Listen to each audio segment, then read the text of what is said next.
महायुतीच्या नेत्यांची जागावाटपासंदर्भात दिल्लीत रात्री उशिरापर्यंत खलबत। मध्यरात्री 12 ते 3 वाजेपर्यंत सुरू होती बैठक।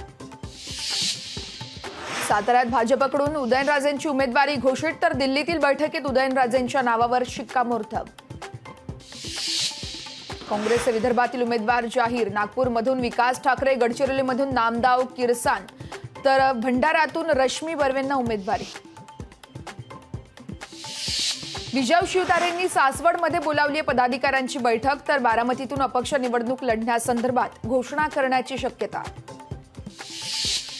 अंतरवाली सराटीमध्ये आज 11 वाजता निर्णायक बैठकीचं आयोजन। जरांगे पाटील काय बोलणार याकडे सर्वांचंच लक्ष।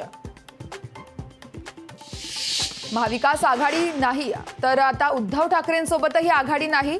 प्रकाश आंबेडकरांची निर्वाणीची भूमिका, तर 26 मार्चला वंचित पुढची दिशा ठरवणार। वंचितकडून कोल्हापुरात शाहू महाराज यांना पूर्ण पाठिंबा। प्रकाश आंबेडकरांची मोठी घोषणा। आणि मुंबईच्या रणजी क्रिकेटपटूंची चांदी, कारण MCA कडून रणजी खेळाडूंना BCCI इतकंच मानधन देण्याचा निर्णय।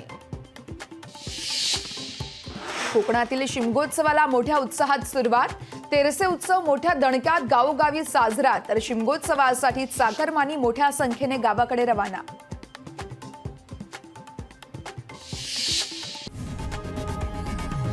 लोकशाही मराठी ऐका, पहा, जागरूक रहा।